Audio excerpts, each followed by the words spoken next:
A2, Mr Chair, just to finish off. Grant Robertson. Thank you, Mr Chair. I too am, as other colleagues said, honoured and feel a sense of responsibility in taking my first call on the Health and Safety Reform Bill in Part 1. Mr Chair, I want in this call to cover off three main things. I want to cover off Clause 3.1b, and also 3.1d, and then talk specifically also, if I don't get it in this call, in a subsequent call, to Ian Lees-Galloway's SOP number 100, in particular the amendment to Clause 13a and 13b. The reason I want to start on the purpose clause is because in many ways it's the clause 3.1, clause 3, and then in specific detail clause 3.1b, because in many ways this is the tragedy of this bill. Because when you read the purpose clause, you look at it, and I think most New Zealanders would look at that clause and say, that's what we want. That's exactly what we want in terms of protecting the health and safety of our workers. And it's why the bill was supported across the House in its earlier stages. Because as you work through Clause 3.1, you know, the notion of protecting workers and other persons against harm to their health and safety and welfare by eliminating or minimising risks, that's what people want, arising from work or prescribed high-risk plant. I'll return to that point in a minute. But particularly Clause 3.1b, providing for fair and effective workplace representation, consultation, cooperation and resolution of issues in relation to work health and safety. That is exactly what people wanted in response to the tragedy of Pike River. That is exactly what people wanted in response to the huge death toll we saw in industries like the forestry industries.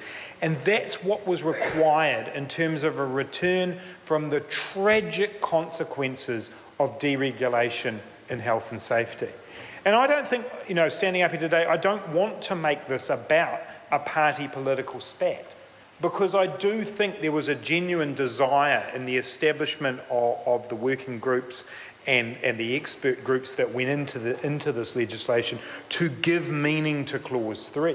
I think that's what people intended. There was a shared understanding across different governments that the deregulation around health and safety had gone too far.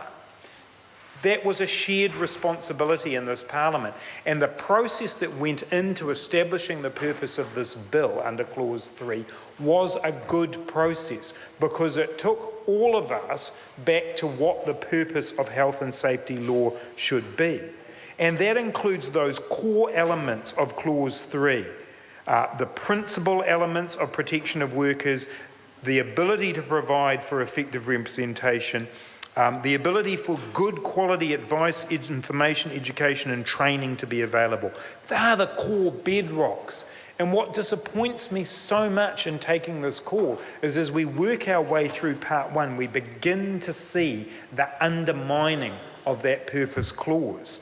And I think the majority of employers strongly support the notion of robust health and safety legislation. We know that. It happened as this was developed. Large employer groups coming forward and saying, we support this. We support Clause 3.1b because we do need more effective worker representation. Which is why then, Mr Chair, that it is so disappointing when we fast forward in this to Clause 13, that we start to see the unravelling of what we want here. So Clause 13, in terms of the meaning of a PCBU, is a good and positive development. It's a clearer clause to describe something that didn't really work in terms of talking about an employer, that didn't really give a full meaning to what that is. So by saying that a PCBU is a person conducting a business alone or with others, whether it's for profit or not, that is important. It's given us a nice broad definition. But then in 13A, we start to see the unravelling of that by the narrowness of the definition around the meaning of an officer. And Ian Lees-Galloway's SOP number 100 goes straight to this, because the bill tells us that officers can be held responsible for health and safety practices, including those with overall management responsibility. But it critically leaves out specifying that if people have management responsibility, Mr Chair, it critically leaves out those who have management responsibility specifically for health and safety.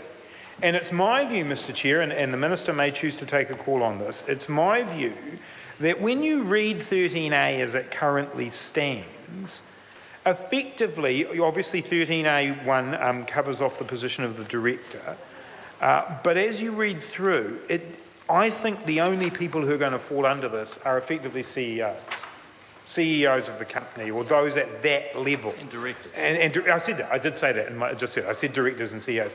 What it doesn't do is capture the situation in what I would suggest would be a large number of firms where the officer is in fact somebody else. And you see this in a range of firms. It might actually be a chief operating officer in some firms, who actually within their ambit covers health and safety. In some firms, in good firms, it often is somebody with a senior role in health and safety. And we're starting to see more of that in firms that are taking this seriously. We should be encouraging that, Mr Chair. We should actually be saying we want the definition of officer here in 13A to be a positive thing. To say we want to encourage companies that have those sorts of positions to be developed. And ultimately, if we don't do that, if we leave the definition as it is today, I think we actually fail the purpose clause of the bill. Because if we go back to clause 3.1, what we see there is we're failing 3.1a. Because what we're not doing is providing an adequate definition to minimise and eliminate risk. What we certainly are not doing is dealing with clause 3.1b in terms of fair and effective representation, consultation and cooperation. Because we won't get the level of cooperation that we need in order to ensure the high standards of health and safety that I do believe members around this House want, if we narrow down within the PCBU who we regard as an officer. And this is, as I said, Mr Chair, this is really the beginning of the unravelling, and we'll come to this a little more when we look at the definitions of high-risk industries and when we look at how we decide whether or not an organisation requires workplace health and safety representatives. But fundamentally, it starts to unravel here. And it's certainly, in my view, in terms of 1C, I do want to come back, 3.1c, I do want to come back to that. Encouraging unions and employer organisations to take a constructive role in promoting improvements in health and safety and assisting PCBUs and workers to achieve a healthier and safe working environment. Every piece of literature that you will now read about what makes for a successful workplace will tell you that it is built on engagement, that it is built on engagement between employers and workers. If you look at an organisation like Air New Zealand, Mr Chair, which has had huge problems in the past in terms of the way industrial relations has worked or the way that health and safety has worked, they are now on a new path because they've taken a different approach to this. They've actually adopted the words of 3.1c in part in the Charter that they are now working towards. That's how you get good quality health and safety, Mr Chair. You don't get good quality health and safety by saying it is simply the responsibility of the director or it is simply the responsibility of the CEO. And that is the risk of clause 13a as it currently reads, is it effectively creates that and only that tier of people who have the responsibility. If we want high-functioning workplaces that minimise and eliminate the risks that arise from work, we will only get that when we start to understand the different roles of people within an organisation. That means both the workers, but also, in this case, I would say employers, but I will use the terminology in the Act, the PCBUs.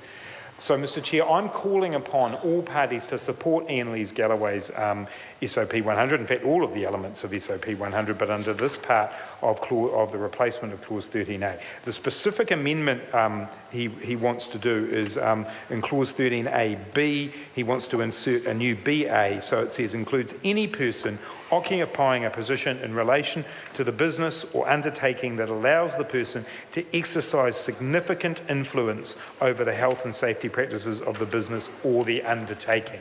That means moving it beyond a director, beyond a CEO, to the people who actually will provide the responsibility for health and safety.